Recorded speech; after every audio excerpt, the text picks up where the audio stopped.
Bismillahirrahmanirrahim. Assalamualaikum warahmatullahi wabarakatuh. Alhamdulillah kita kali ini dipertemukan kembali.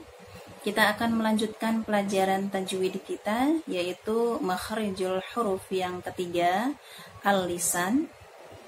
Lisan adalah lidah. Lidah merupakan bagian terpenting dalam diri kita, yaitu berkaitan dengan bagaimana cara kita mengeluarkan huruf-huruf hijaiyah.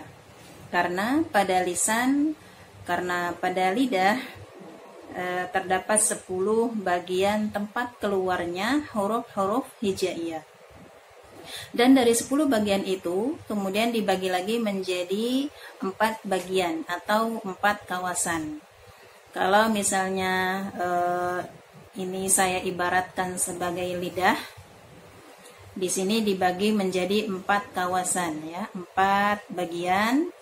Ini merupakan aqsal lidah, aqsal lisan, atau kita sebut dengan pangkal lidah. Di sini, dari sini ke sini.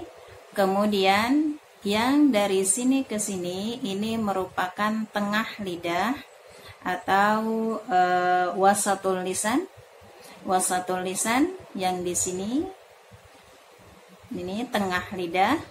Kemudian yang di sini ini merupakan ujung lidah. Ini ujung lidah atau taraful lisan. Kemudian yang bagian sini ini merupakan sisi lidah atau tepi lidah. Jadi ujung lidah, tengah lidah, pangkal lidah. Di sini dan di sini sisi lidah, tepi lidah, atau ini ujung lidah, kemudian tengah lidah, dan lidah paling belakang sini, paling belakang. Nah, tepi lidahnya, sisi lidahnya di bagian sini. Ini pinggir lidah. Dari keempat bagian ini atau 4 kawasan lidah ini kita harus memahaminya karena supaya tidak keliru dalam pengucapan huruf, ya. Pada pertemuan kali ini kita akan membahas bagian lisan yang pertama, yaitu aqsal lisan atau pangkal lidah. Hurufnya adalah qaf. Qaf, ya. Qa, qi, qu, baq.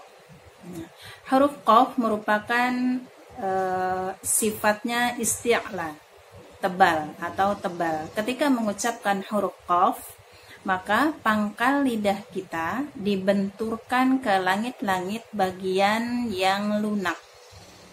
Bagian yang lunak dibenturkan. Kalau misalnya ini saya ibaratkan sebagai langit-langit, ini langit-langit, maka ini adalah huruf, ini adalah pangkal lidah dibenturkan terlebih dahulu. Qaf. Qaf dibenturkan dengan sangat kuat agar isti'lanya keluar dan sifat dari syiddahnya pun keluar. Huruf qaf termasuk syiddah, ya, sifatnya yaitu tertahannya aliran suara. Qa, qa, qa, qi, qu. Kita harus ingat ketika mengeluarkan huruf isti'la yang berharokat fathah, tidak perlu memonyongkan bibir kita. Misalnya qaf, qaf, tidak perlu seperti itu karena huruf isti'la ketika berharokat fathah cukup dengan membuka mulut kita saja, yaitu dengan agak sedikit lebar membukanya dibandingkan dengan huruf-huruf yang tipis seperti yang kita sudah pelajari sebelumnya, huruf ha, hamzah, ain, dan ha, yaitu tipis. Ketika mengucapkan huruf-huruf tipis, yaitu diiringi dengan sambil tersenyum, tapi ketika mengeluarkan huruf-huruf isti'la, cukup dengan membuka mulut kita sedikit lebar. Qa, qa, qa, qi, qu, baq. Qa, qi, qu, baq. Kemudian huruf qaf ketika sukun ada pantulan ketika mengeluarkannya. Ketika sukun ada pantulan ketika mengeluarkannya karena huruf qaf merupakan qalqalah ya. Ketika sukun jadi dibenturkan dengan sangat keras sehingga muncul dari sifat qalqalahnya. Baq, baq, qa, qi, qu, baq. Atau qul ketika dhammah pun ketebalannya harus jelas. Qul a'udzu birabbil falaq. Qul a'udzu birabbil falaq. Kesalahan yang biasanya terjadi tidak membenturkan dengan sangat keras sehingga sifat dari qalqalahnya tidak keluar. Misalnya Qul a'udzu birabbil falaq. Nah, tidak seperti itu. Jadi harus dibenturkan dengan sangat kuat sehingga sifat dari qalqalahnya keluar, kemudian syiddahnya pun keluar.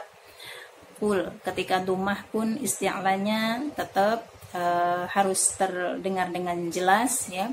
Qul a'udzu birabbil falaq.